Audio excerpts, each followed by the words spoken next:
Yowza, yowza, yowza. It is Monday again. Stretch, yawn, work it out, get your shit together, get some coffee. Well, it's tea time.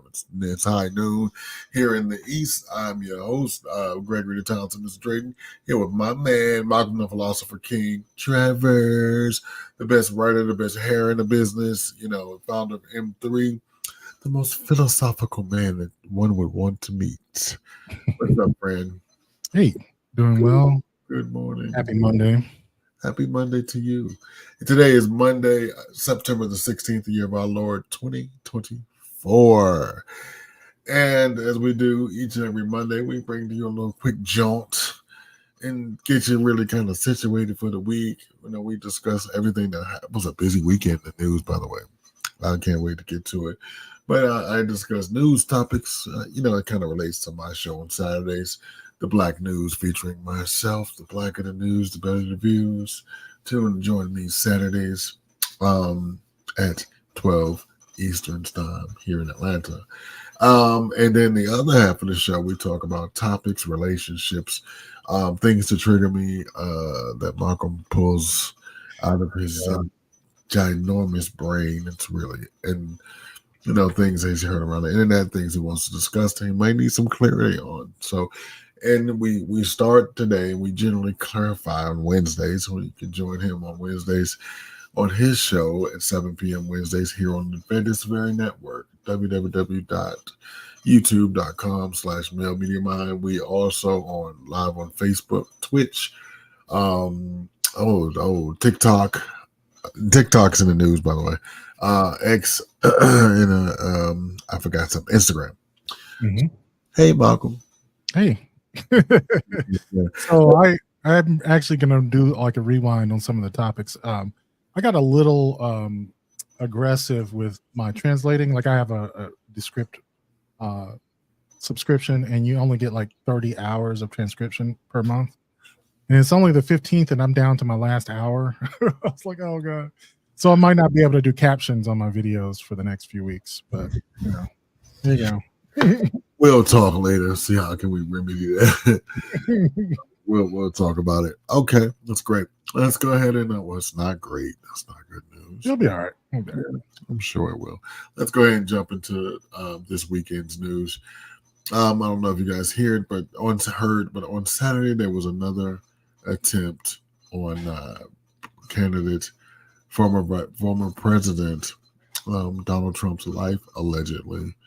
And I say allegedly, it's all fishy and murky and crazy, but every time he seems to get down, there is an attempt. It's not working anymore, though, because I don't think nobody, it's like not on the internet. I've noticed, like, it's the lead story, but it's the lead story like they're being forced because it's important. Yeah. And the news kind of moves. I've watched several news channels. Like, I've watched Newsmax, and I've watched Fox, and I've watched everything, and people, it's a story, yes, but the fact that he's okay, we're all moving on. It's back to the things that he said about the Haitian community, and we'll talk about that too. But this particular story, this weekend he was down in Florida playing golf at one of his golf places, not Mar-a-Lago, but the other one. He and a friend were playing golf around 2 p.m. Eastern Standard Time. The Secret Service noticed there was a rifle, an AR-15 in the bushes, and they went to investigate. A man was aiming at them through the fence, aka the bushes fence, however the story goes. And the Secret Service then began to shoot at the man, and he hopped into his black SUV with North Carolina plates. He got 40 minutes down the highway before he was apprehended, taken into custody alive and well. Now, I find interesting about this story is how on a private compound with the former, fuck how we feel about him, or fuck, it's just who he is. He's the former president of the United States. How do you get so close? How do you get so close to a former, like, that's like I'm living in my subdivision, and my brother and I are over here, and like Obama's playing golf, and like I don't, I Yeah. don't, I don't I thought understand. about that with I was listening to a podcast, someone who's just like a liberal podcaster going to a Harris event. I can't remember where. I think it might have actually been in Georgia when she was doing her Southern tour.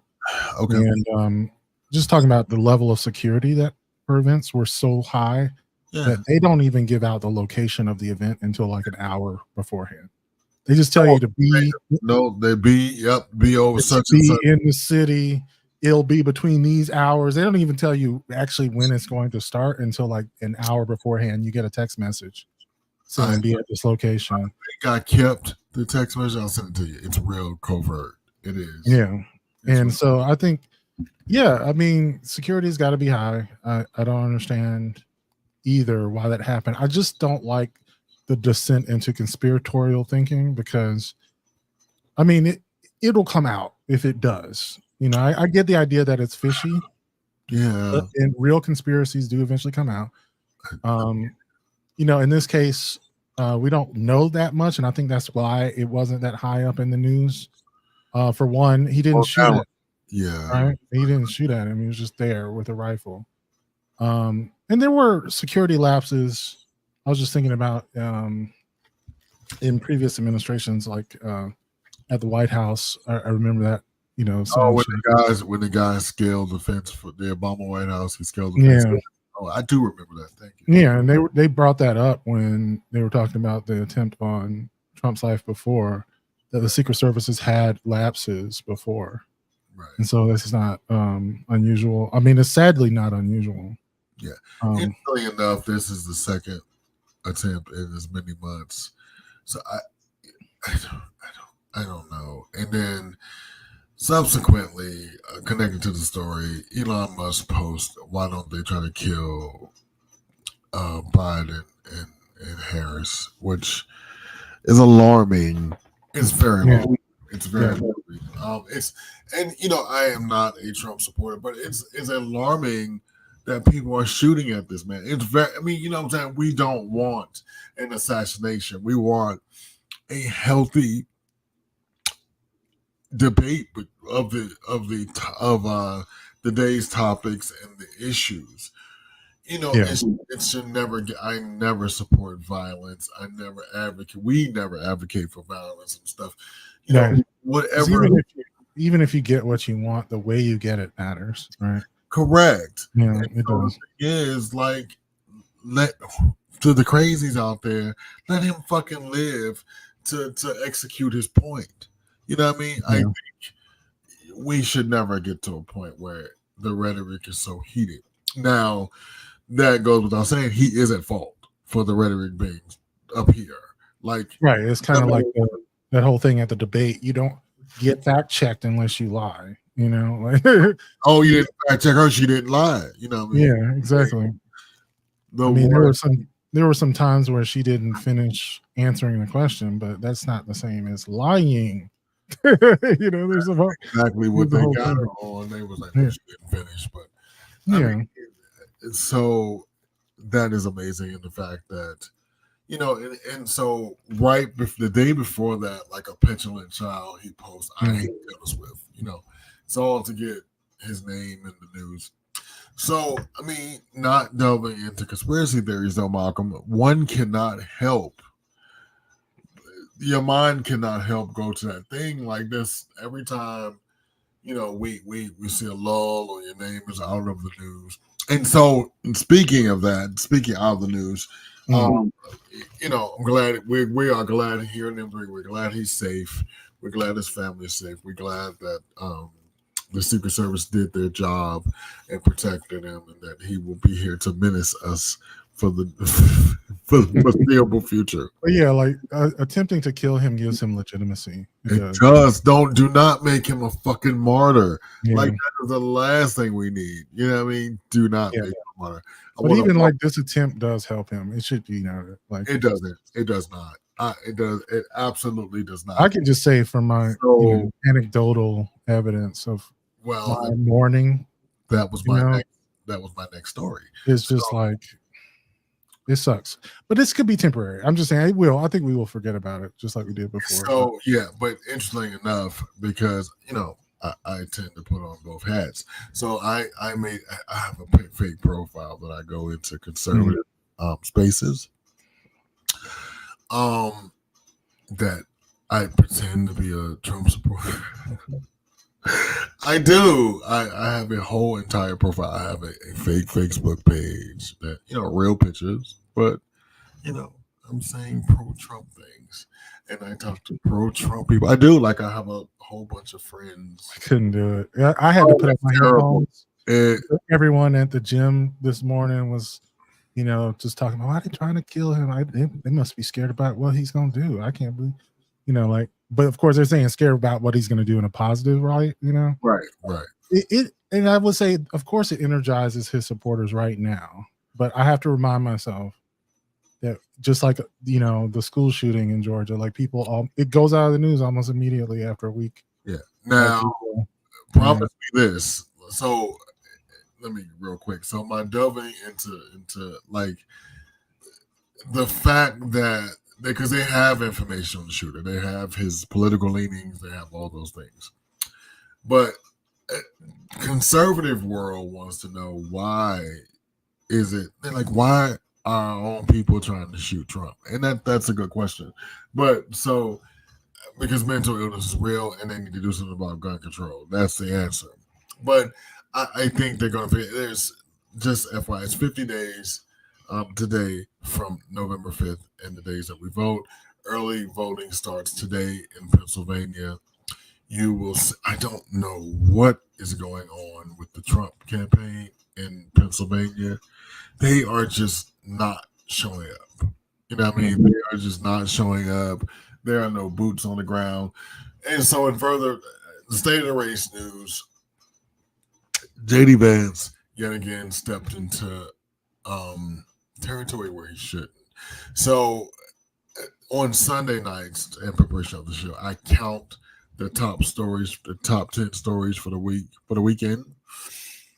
The shooting which happened on Sunday, of course, is one. But there are 5 stories of unflattering stories about JD Vance, about the cat people and how, it is a mess. I don't even know where to start. So I guess my understanding is that he just admitted that he spread false allegations just to bring attention to the topic of immigration.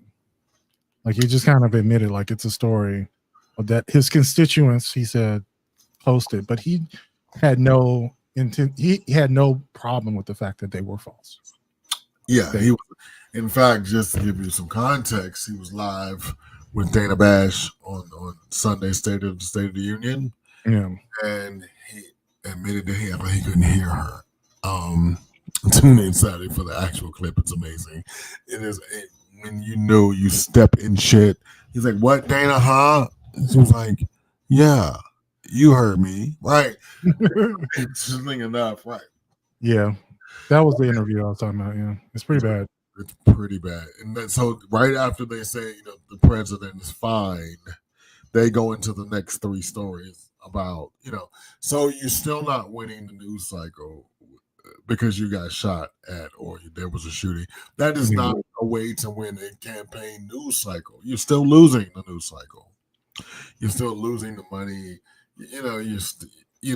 And so back to my fake profile. And don't go looking for me, America, because you won't find it. So listen, but it's amazing that the number of people that are like posting on Truth, because I do have a profile on Truth Social actually too, because it's interesting. I got to see what they're doing, and this is crazy. So like even his posts don't get like a huge amount, not that he would on an X, because there's not that many. There's only like 1 million people on Truth Social. I mean, generally speaking, and I only say about 300,000 of them are active. Mm-hmm. And I'm gonna tell you, and the plurality of them, a lot of like 50,000 of them are probably journalists, and people that got to do it for a living and stuff like that. Right. So it's interesting. So I'm gonna go ahead and put out my prediction 50 days before. I just don't feel it. Like 16, I was like, okay, he's gonna win, and I was like Jay Fitzhugh. I was like, okay, I feel like I can hear conservative America, and because I got one toe in there, but yeah, they're sick of it, just like we are. Yeah. Like Yeah. cleanse this. Yeah, right. It's funny. I was getting into a story. It was on NPR Mm-hmm. about the admission that Trump made that he won or lost the election by a smidge, and sort of the hissy fit that Nick Fuentes threw after he heard that. He was just like, then why did we go to the Capitol? Then why did I get all my things taken?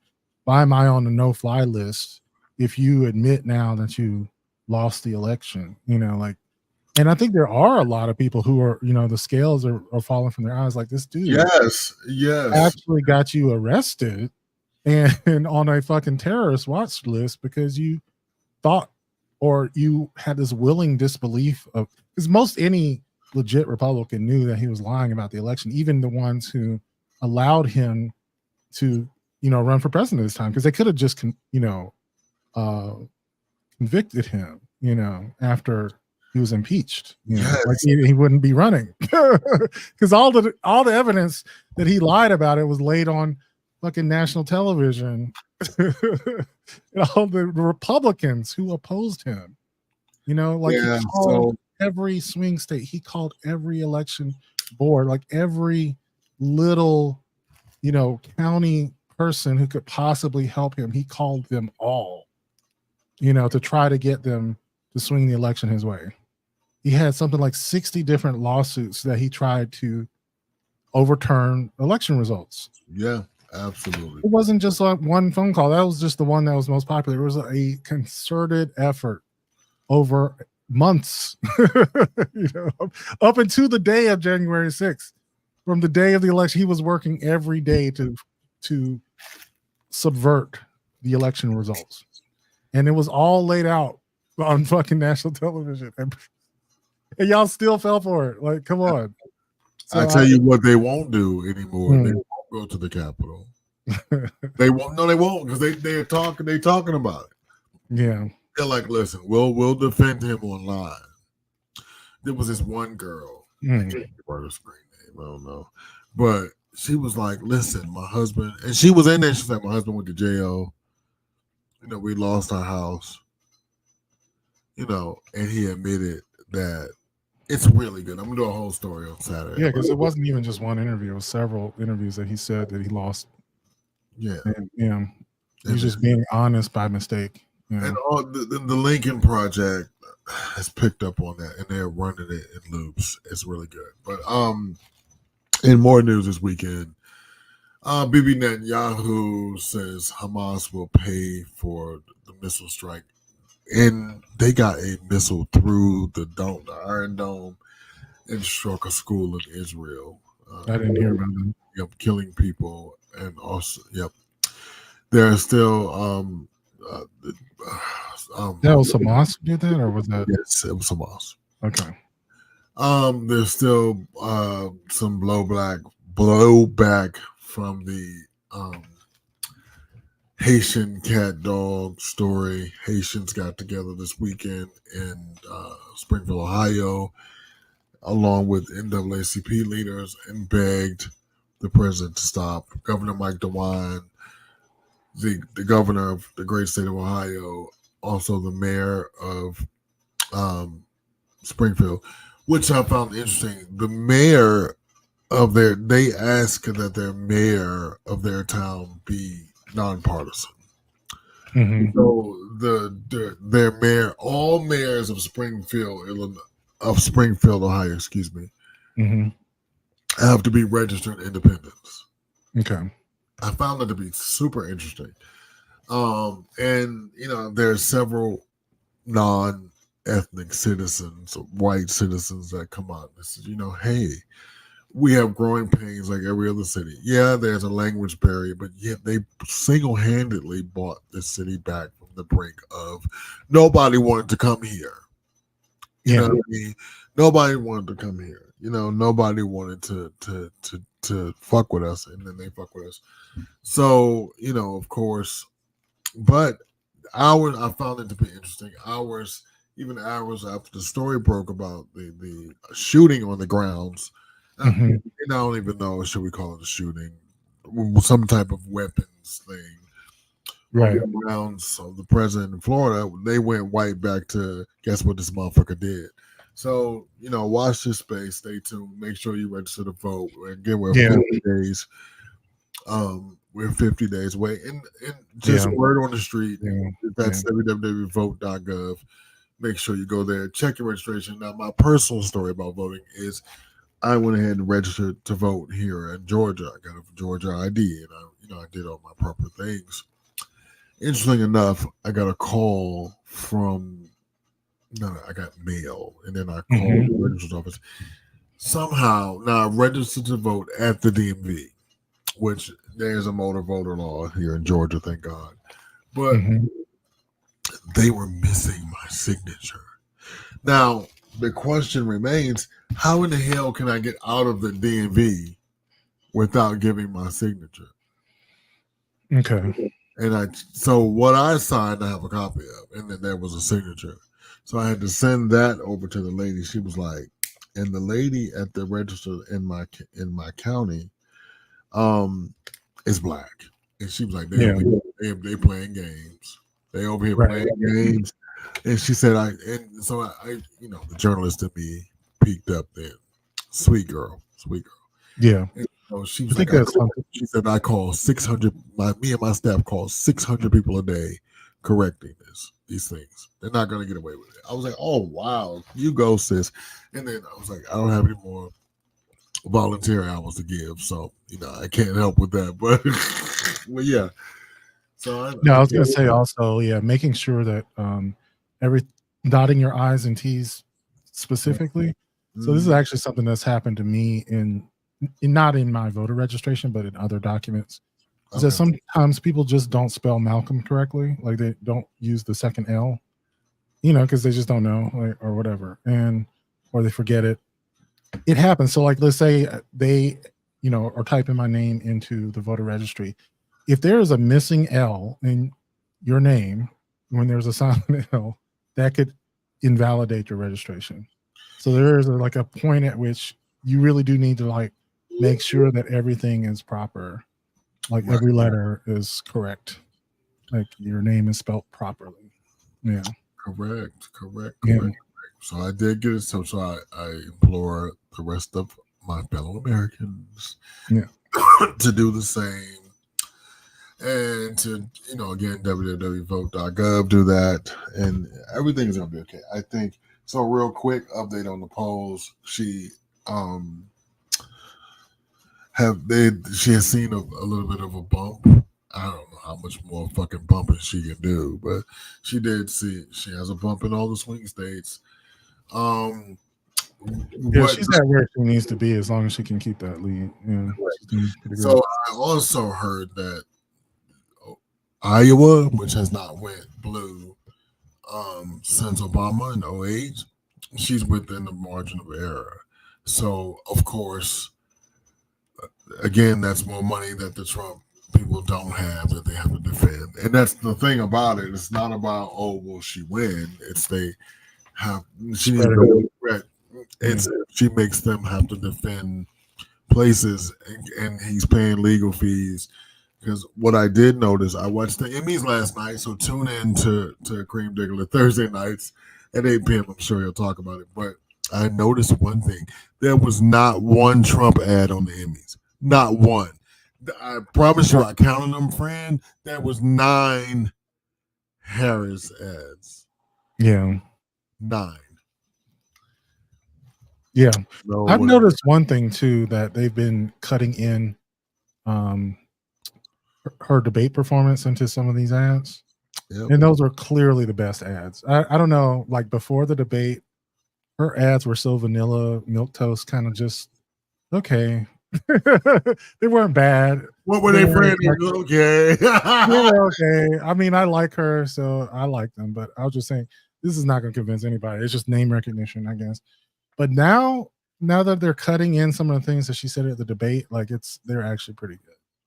Right. Because it's like real life is Mm-hmm. projected into this thing. Yeah. So, yep, watch this space. Stay tuned here at M3. We'll keep you updated on the race. We will keep you updated on what you need to know to vote. In North Carolina, your ballots are on the way. FYI. The Bear Man, RFK, delayed your, because he sued to get on, then he had to sue to get off. So, they finally got it straight. So, the state of North Carolina has to reprint the ballots, and those who requested military families and those who requested absentee ballots, they will be going out in the next couple of weeks. And speaking of polls and stuff, it is widely believed that he's lost ground with military families, which that is a no because that's what kind of pushed him over the top last time. So Yeah. I don't know. And so That is always the troubling that he ever had support from military families. I'm just thinking about, although, like a lot of the military people are not speaking out publicly about how much they disrespect him. They'll talk about it in private. And I yeah, think it was like, what was it, Mark Milley or was it Mark? I can't. Mark Milley. Mark Milley, one of those who was his like chief of staff for a while. Maybe yeah, Mark Milley. Yes. Okay. He said something to a reporter, and it was pretty well reported that he would visit his son in Arlington Cemetery on a daily basis just to remind him that, his sacrifice being Trump's chief of staff wasn't as much as his son's sacrifice. Like, it was just that fucking difficult to work for him. Yeah. He felt like, if it wasn't him, it was going to be someone worse. That was a lot of the justification for a lot of justification. And so, oddly that you say that, I was going to end with this story. 200 former Reagan officials just endorsed Harris. So I feel like, she's doing what needs to be done in building a wide coalition. I feel like as long as she continues to move to the center and she's going to these ruby red places to take a message, and she's staying on message. Because we follow her, that stump speech is getting old, but baby, she sticks to it. I mean, she does. Like no bullshit. And I thought about you the other day, Michael, when she went to Livingston County in Pennsylvania. She hit it. It was just like a song in her head. She hit it. She used different inflection points. She used different points of data, but she fucking hit it. You know what I mean? And that's what it's about. You take that. That's how politics work in America. But lastly, I hope we can start moving our election cycles to shorter cycles, like the UK. Like this whole, I'm running for president 2 years before. It's like 2 years almost late. Yeah, but it's just like, and then the next thing I ask myself that I'm going to talk about on Saturday is, what does it look like post Trump? Like, because win or not, he's still 80. What happens after that? So we'll be digging on to that. Thick Night, what's going on, brother? Wow, hold on, let's see. I'll put this up because I can't see it. My fucking monitor is gigantic. Wow, it sounds like a stage if you got it close, but it couldn't be real. Yeah, we tried to stay away from that because if somebody tried to kill him, try to kill him. But there are some inconsistencies in the story that so far. But tune in this space and we'll keep you abreast. Yeah. Thanks, guys. Yeah, you get more information, we'll know. Yes, absolutely. All right, so I have a one that I did pick to trigger you. Since you said you didn't like 12:30 in the goddamn afternoon. Why? I'm not even here yet, mother. Go ahead. All right. So it's from the guy who was talking about what did you learn from your last relationship. He's just talking about being someone who like loves too much, I guess. And Oh, we'll talk about it. What are your thoughts on love, especially as a man? I had the type of mother that woke up on Sunday mornings, sometimes on Thursday mornings, and would look at me and my sister and start crying and say, "Wow, you guys are so beautiful. I love you so much." And I've always been a sensitive kid. I've always loved love. I'm a Cancer, that might explain it. When I became a dad, I knew that raising a black boy, I wanted him to be comfortable with his emotions and comfortable with affection. So I inundated him with love and told him every second. I woke up in the morning, "I love you, son." Saw him after school, "I love you, son. Look at you, you're great, son. I love you." Hugs, kisses, the whole 9 yards. He's 23 now. We still wake up, give each other a pound and a kiss and all that stuff and say, "I love you," every day. When you raised a child, you develop this set of tools that, if you're kind to others, that you take it to your romantic relationships. And that can be exhausting because oftentimes our partners haven't had the same opportunities to develop these tools or even the same platforms to feel safe enough for vulnerability, because love and vulnerability are inextricable, just like love and pain are inextricable. But that shit is exhausting. I happen to I love affection. I love receiving and giving affection. I love romantic love. I love loving my son. I love loving my mother. I love making my sister feel special. I just love. But sometimes I don't know what to do because everybody don't love the same. Everybody doesn't need the same amount of love, and that freaks me out. now is he a homo? I thought, is he a homo? No, He's not a homo. no. Interesting. Now that surprises me. I just naturally as sensitive.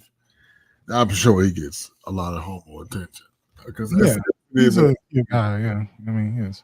Yeah, as you know, he proclaims. I just naturally, and one should not assume that one's a homo, but I assume. But go ahead. No, that was all I was saying is like clearly he's one of those very anxious attachment style people. Like he's talking about how how his mother was easily able to show him love when he was a kid, and he basically mirrors that same thing in every aspect of his life, and finding some frustration with the fact that shit freaks people out a lot of times, like being inappropriately affectionate with people maybe too soon in relationships, maybe more than someone is ready to receive. Like I said, not everybody is comfortable being vulnerable so quick. Like it takes some people time to open up, and I'm pretty sure like just that could be smothering to a lot of people. So I don't think there's any like right or wrong way to love. It's just about what is most compatible with the people around you. So I'm sure he's just struggling with that, and like he said, it's probably been a difficult thing in his relationships, that he is often mismatched with people. Now, what if you been somebody like long term and y'all together, but they just not the kind of "I love you" kind of motherfucker? You know what I mean? But you are. Yeah. So I think a problem. Yeah, it is. I know people who have tried to fake it for my sake, and I can tell. It's not genuine. It's like it almost feels like you don't want to be with me when you do not show me the type of love that I want to receive. No. So my question is, they are with you. They're just not an outwardly expressive person. I'm telling you, that's what it feels like. Really? Even when they're with you and they're not able to show you the kind of love that you want to receive, it feels like a subtle rejection. Like, yeah, you're with me, but I don't think you are like 100% with me. You're like, because they don't say it. They don't say it. They don't show it, and when they do, they show it. Y'all go to dinner and y'all have substantive conversation. Mm-hmm. It's a regular relationship. They just not an outwardly. Yeah, and here's the thing. Like I said, it's not about the reality of the situation. It's about the interpretation. It's like I know because he said as much that I'm not a very romantic person. I don't show love outwardly. And so I can take that and say, okay, yeah, I get it. You just aren't that type of person. Right. And guess what? I am on the opposite end, where if you're not that type of person, I'm going to feel a subtle sense of rejection. Pretty much all those efforts that you make are not going to hit or land completely. And I have to ask myself, am I okay with that? Because I can't change how it lands on my sensibilities, right? Like it lands how it lands, right? If someone gives you a present, right, and they put thought and effort into it, and you don't like it, you can't change the fact that you don't like it. Like, do you feel that maybe this is something you need to change within you? Because if I want to be with that person, yeah. And I'm saying, like, I don't think there's a right or wrong. I'm saying that there's a match or mismatch. Yeah, I don't think there is a right or wrong. So do you feel like that, just in general, not even for yourself, but do you feel like the relationship is somewhat doomed if you have a person, let's say me, because I am a romantic at heart, but you have somebody who, let's say they're an Aquarius, just and I don't know what that means. Well, I'm going to tell you. Okay. They are notoriously aloof, and this and that and the third. Okay. And I'm just subscribing because to the scenario, I'm just subscribing to what it is. Yeah. Okay. And they're just like, oh well, and they do all the shit, like they acknowledge you as a partner. They tell all their friends, my man. They do, you got all this other stuff going on, and it is what it is. But they just don't do this one thing. They don't say, I love you with an irregularity. You know what I mean? It's and they are assuming, because I was in this situation. Mm-hmm. So he told me what he was assuming, that through his actions, he felt as though he showed love. And I was much like you in this particular situation, where you need to tell me. He was like, well, I do this and I, this and that.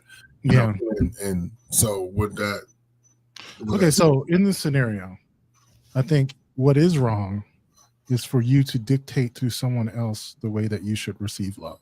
Correct. Right? If you tell someone that I need to hear you say I love you, you can't say, well, that's not a valid way to receive love. I don't say I love you, so you need to stop and let go of the need to feel that verbal, affirmation. Okay. But what I would say is, like, you can make an effort to meet your partner in the middle and see if you can make it work, right? So, like, he can make an effort to say it more, and you can make an effort to let it go as much as you can and see if you can make it work. Like, that's all you can do, really. Probably doesn't. Like, I was just saying, in my experience, it doesn't work. Like, if you don't feel it, you don't feel it, because what happens is you have a weaker sort of connection or whatever, and when this person violates you in some way, that any human being will disappoint you. Without that strong connection, it's hard to reconnect. Like, it's okay when everything is going fine, and you can just tell yourself, yeah, I know he loves me. I know he doesn't say it, but he's trying. But then when he does something hurtful, man, like, fuck that nigga. Like, yeah, fuck him. I'm not even. I don't know. It doesn't work. I don't think it works long term. You can try.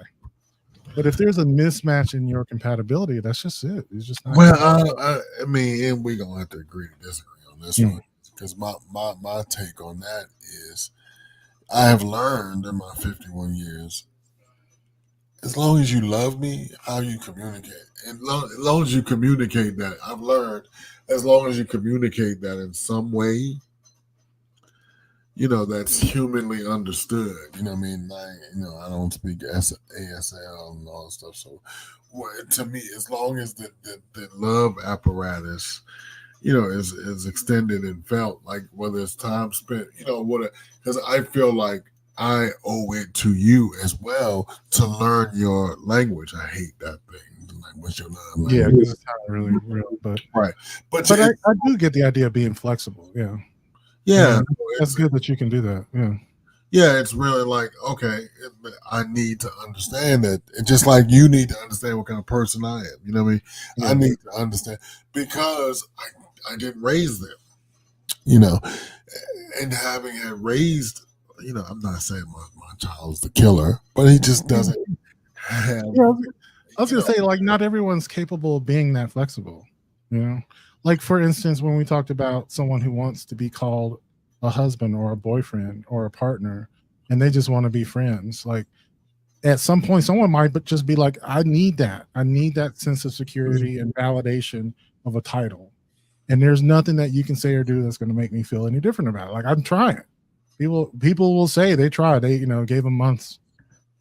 But without that sort of security, it's not there. And so, like I said, it would be nice if you could.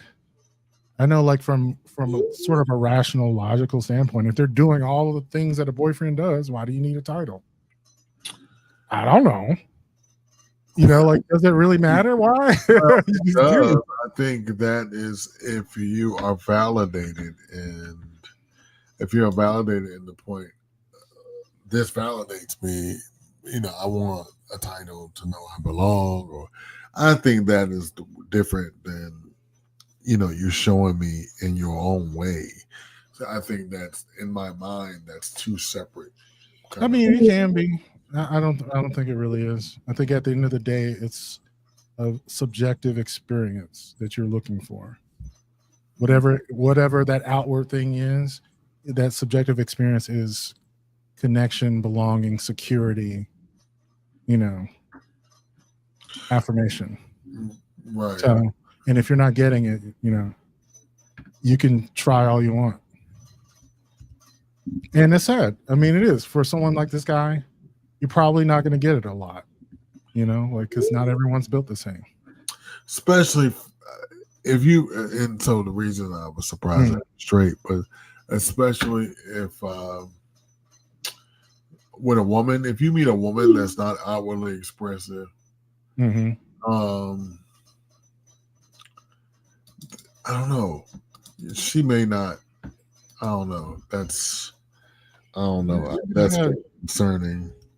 Yeah, I mean, she could have had shitty ass partners in the past, right? Or parents who didn't show much affection. I mean, I think women definitely have a natural ability and are socialized to have the ability to make emotional connections better than men. But yeah, I agree with that. Like women definitely have a propensity, what I mean? Yeah. Yeah. But I don't know. Just we talked about this, I don't know, a couple of years ago at this point. 8 dates and conversations that you have, that is definitely a conversation you should have even before you fall in love. If you realize that you like this motherfucker, know that you need to, like, hey, I may be the killer, whatever it is, whatever. Your needs. Yeah, you need to say what constitutes a relationship. Was the first date. And I think it's funny how so many people never get past that point. Like, what constitutes a relationship? What constitutes cheating? What constitutes, right? We were talking. Talking one time that you can be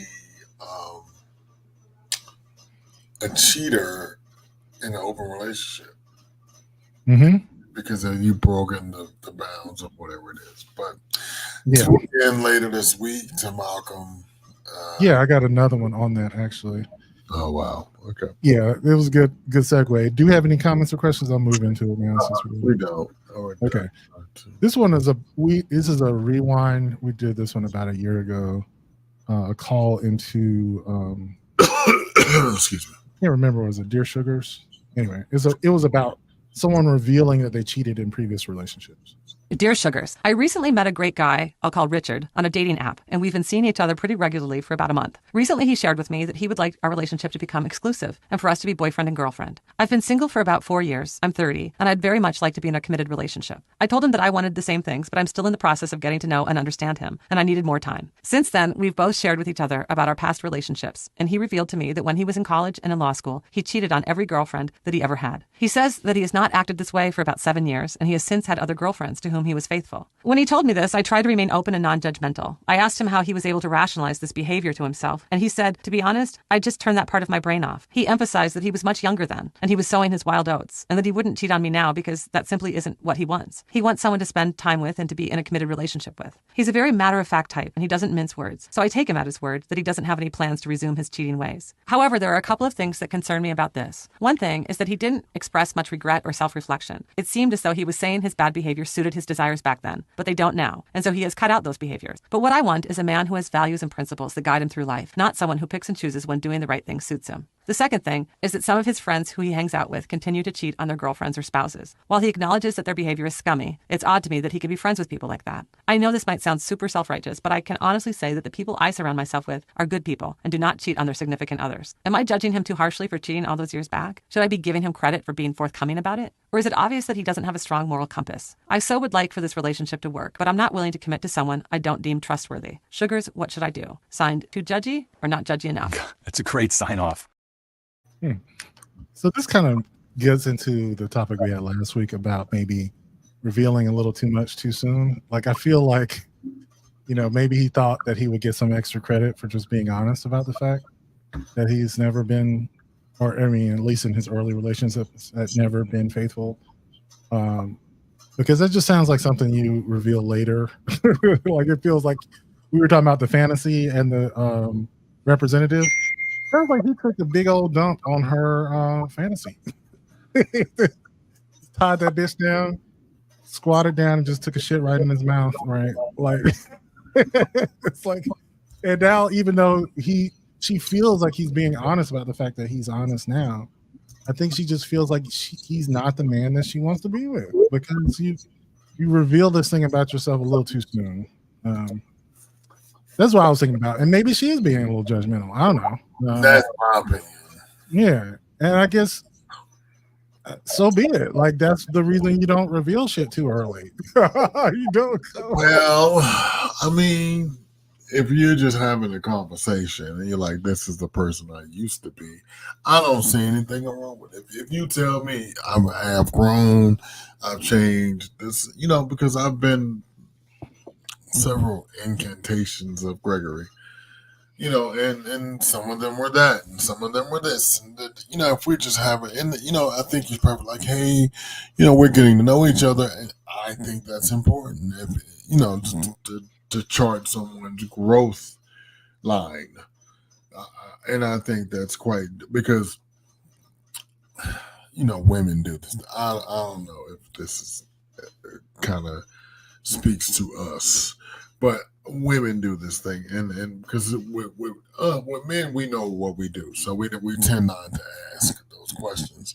You just assume that the person that you're with now has cheated on other people, has fucked other people, has done, has swallowed, and whatever the thing holds. But women, especially, will not admit their shortcomings in relationships. Somehow they whitewash the parts of the relationship that they want not to discuss. Yeah. I think there's not necessarily a bad thing because, like what you were saying, we are different iterations of ourselves, but I think one of the details she pointed out was like she wanted to hear some level of regret or embarrassment at the way that you were in the past. And but you don't think the fact that I've done this 7 years ago is not a level of remorse? You don't go back to the behavior. No, I'm saying because it could be well. It's about who you are now, though, right? Yeah, because like I can be remorseful and do it again, and I'm Catholic. I can say 1,000 Hail Marys and get it over with, and be like, fuck it, I'm done. let's go back to it. So I don't necessarily believe that one has to show attrition in this particular thing. I think the attrition is shown when I'm not doing it anymore. I think participation in the behavior is the way not to get done. You know what I mean? Yeah. That's I kind of want to see both, because I agree with you that some people will lie when you talk about people who show attrition and then just continue the behavior. The attrition is false, you know, like that's just a lie, and you know, people who do shitty things lie about doing the shitty things so they can continue to do the shitty things. What I'm saying is, right. I think there is a certain amount of like setting what your values are now and saying that just because I thought that they were okay in the past doesn't make them okay. Like it is an admission that I did something wrong in the past. Like that's what I think she's looking for and that she's not seeing. But this is completely my opinion. That is what he said. He was like, I don't, in the attrition and the admission is, I know this behavior is wrong and hurt people, and I don't participate in this anymore. Right. And but I'm saying I don't think she agrees. Yeah. Well, she and she gonna stay. And I'm gonna tell you the thing about her attitude with it. She is going to be single for a long goddamn time because for whatever reason she is holding on to something that she should not. She is expecting a level. I think if you have a sensitivity around this stuff, you don't ask about this stuff. This is true. Like I agree. Like don't ask about shit you don't really want to know.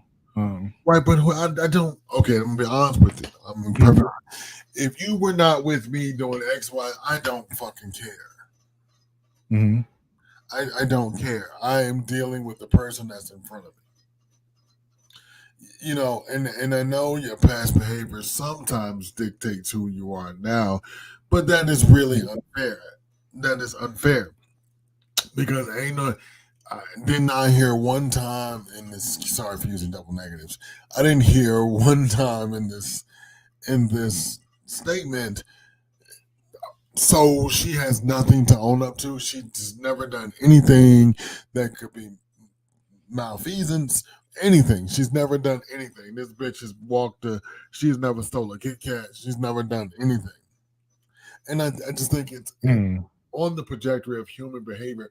That is unsustainable. I would not date her. I think she's the goddamn killer, and she needs to see a therapist because it is just unimaginable that someone that you can be so judgmental, and pardon me for being so passionate about this, but that you can be so judgmental that you can put blinders on, you can block out.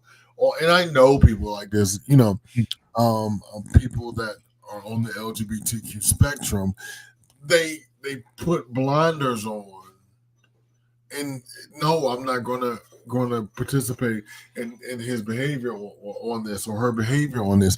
But bitch, you just did it. Like you just met them 5 months ago, but 6 months ago you was riding around getting it. You know what I mean? And nobody's judging you for this sad thing. Not even the person that you are judging. And that's the thing about it. He's not judging her. You know what I mean? And she's not even giving him the opportunity to, because she keep her goddamn mouth shut. On the dicks that she sucked, she's not saying a goddamn thing about whose dick she sucked. She's not saying it. She ain't putting it down. She's like, no, he shared this with me. I ain't saying shit. You know what I mean? And to me, it's totally disingenuous. I would love an update to find out where they are now. I'm sure she's single. I'm almost certain that she's single. Yeah. Do we have any other comments or move on? We do. Mr. James. And Mr. James, congratulations on your recent nuptials, by the way. He has given a solid explanation on how he overcame the issue. Correct. If he cheats on her and she gets mad, he will say, I warned you. Not necessarily. He told her that for a reason. Well, so think about it in this aspect. I mean, you could be right. That's pretty predictable in human behavior. But the other thing could be, listen, There's been a 7-year gap allegedly since he cheated. Maybe he's proud of his growth and he wants to share it with the person that he cares about. That's reasonable. Yeah. I think it's also reasonable to not want someone who has a history of cheating. So, well, I mean, it is what it is. Like, I get it's judgmental, but if you just don't want that in your partner, then you just don't want that. Good luck, America. Yeah, exactly. Big good luck, because there's a lot of cheaters. Yeah, good luck, America. Even if you get lastly, even if you get a good man, Savannah,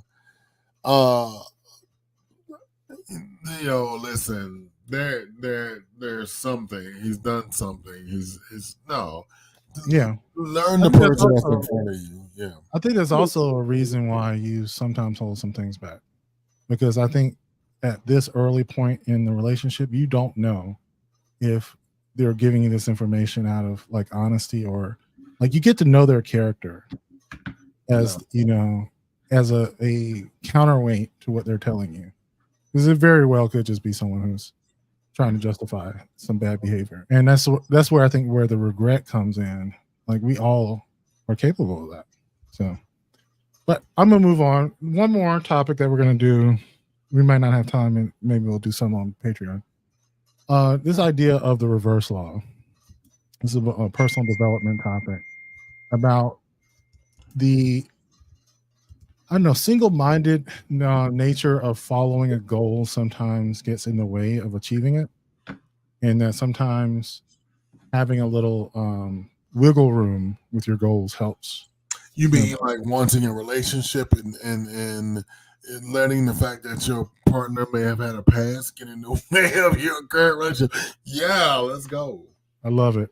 I triggered you. That was good. The more afraid you are to fail, the more likely you are to fail. The more you're okay with failure, the less likely failure becomes. This is commonly known as self-fulfilling prophecy. It's basically the thing that we are most afraid of is the fact that we're so afraid of it makes it more likely to be true, because a lot of our behaviors will unconsciously make it more likely to be true. Jeff Bezos has this great thing that he wrote. He had something called the 70% rule, which is basically, he said that the optimal time to implement a new strategy or policy is when it is 70% complete, or when you're like 70% confident that it's going to succeed. His argument was that the amount of effort to get from 70% to 90% is as much effort as it was to get from 0 to 70, and that you learn so much from failures that you're actually being less efficient by preventing those failures. By trying to wait to get to 100%. So I always love that. It's like the optimal time to act is when you're 70% confident, not when you're 99% confident. Because if you wait for 99%, you've probably waited far too long.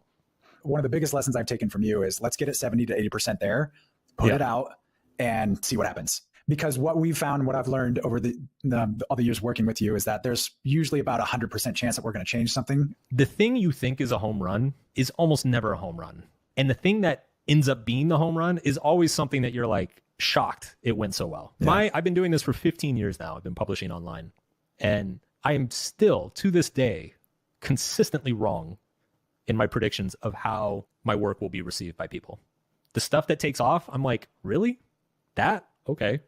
And then the stuff that I bust my ass and emotionally invest all this energy and effort and have all these hopes for does okay.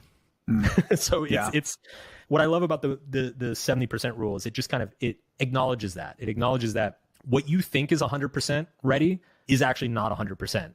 Like, you're going to be wrong no matter what. So you might as well optimize for the opportunity to learn from the action rather than try to optimize for the perfect action itself. That's what I think you've been best at, honestly, over the years, is how can we learn the most in the shortest amount of time? Yeah.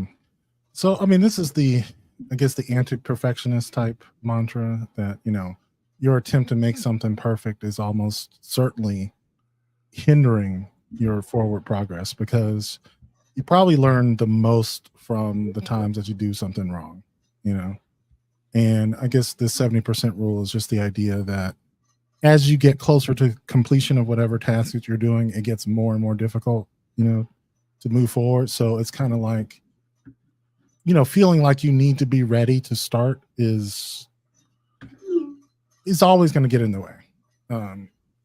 You start. And I think 70% there is like a strong amount, right? I would say even maybe like 60% there. Mm-hmm. You know what I'm saying? Like, you can feel like you really don't know what you're doing. Like if you put out something and it's really not what you would like it to be, you know, like you would like to get this right here in this slot or whatever, but you don't know exactly how to do it. And so I think for myself, I literally just fumble around. Like if I'm trying to, I think about technology, for instance, like I'm trying to learn how to do the captions in CapCut, right? Because I can't do them in Descript. And I tried putting some captions on some of these. I can't figure out how to get the box to be the right size. So I just literally click around until I can figure it out. And then after some clicking around, then I do some Google searching. I used to be the type that would do the search for the answer before I've even tried, you know, attempting a solution.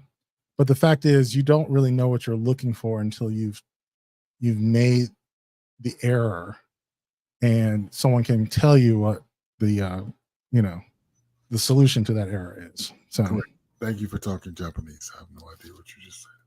No, but you know, I don't know. I think it's just one of those other situations like the first one.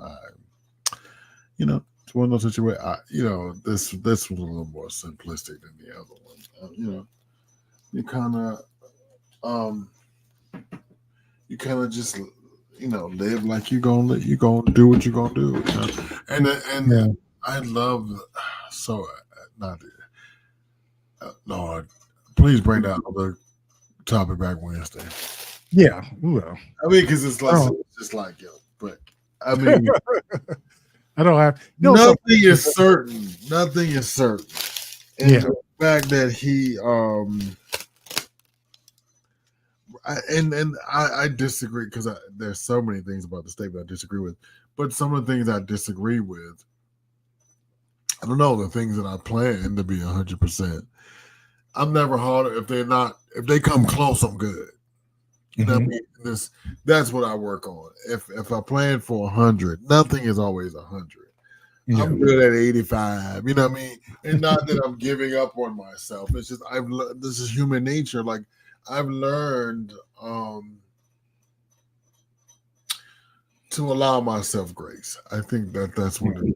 So when whatever it is, it doesn't break my heart when it doesn't. Right. But we'll continue. Yeah, we will. Yeah, let's go on to Patreon. And if you'd like to support Male Media Mind, go to patreon.com/Male Media Mind. We have after shows for all of the live streams or the ones that we can do them for. And then I guess the podcast comes out early. So on Patreon, Bearcast is out right now. And yeah. Oh, yeah, we have groups on Telegram and we have a Discord server that we don't use. And all right. I feel judged on that. I feel like you're talking to me. Nobody uses it. It's not you. Well, guess who uses it? Who? The Harris campaign. So guess who has to be on fucking Discord every day? Discord is one of the most powerful online platforms there is.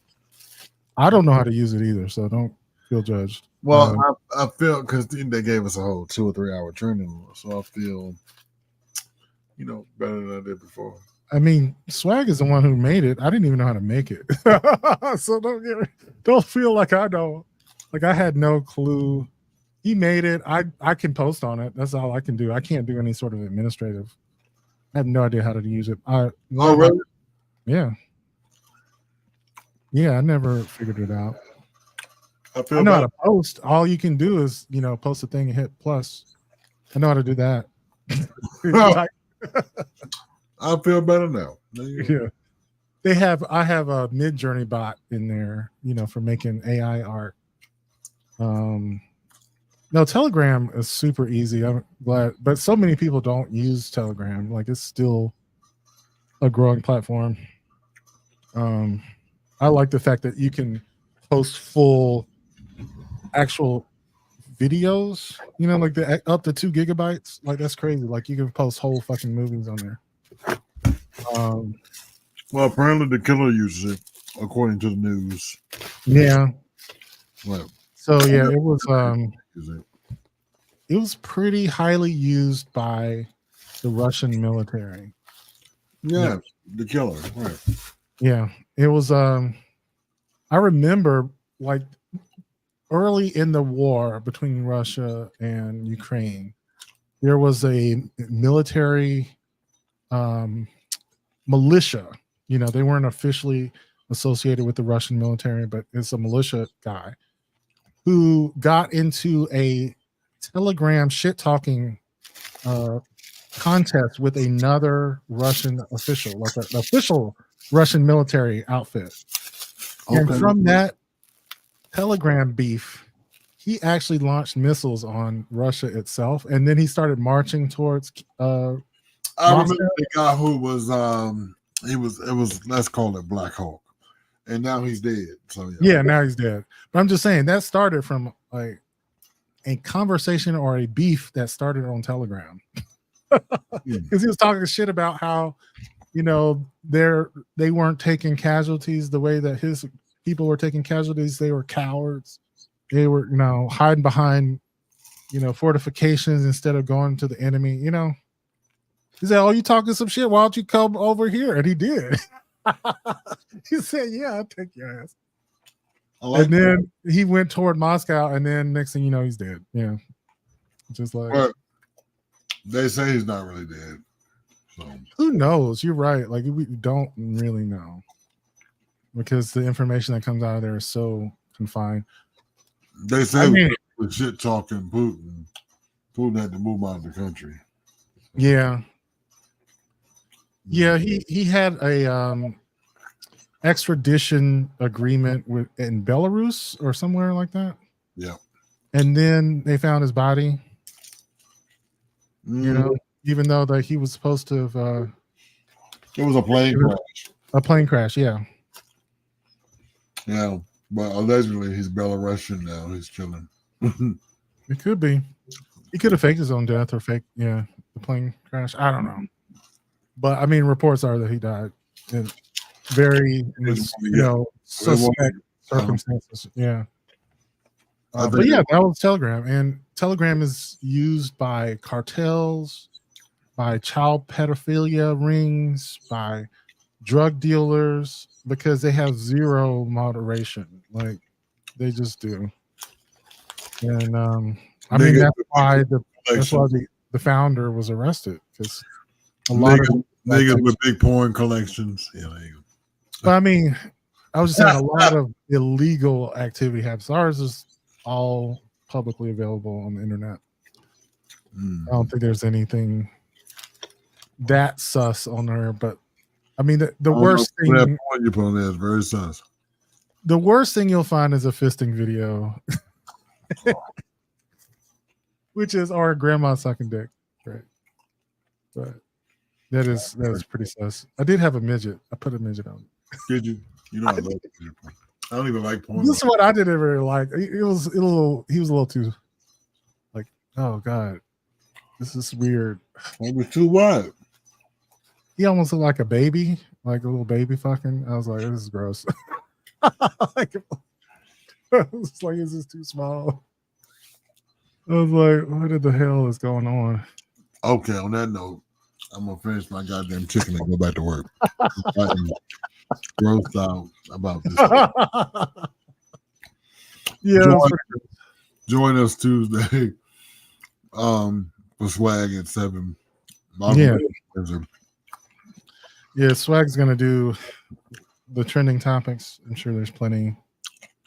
I don't know. I sometimes keep up with him when it makes news outside of TikTok, but I usually am not up on the trending. I have been enjoying all of the Eat the Cat videos. I saw one that was just epic. It was so good.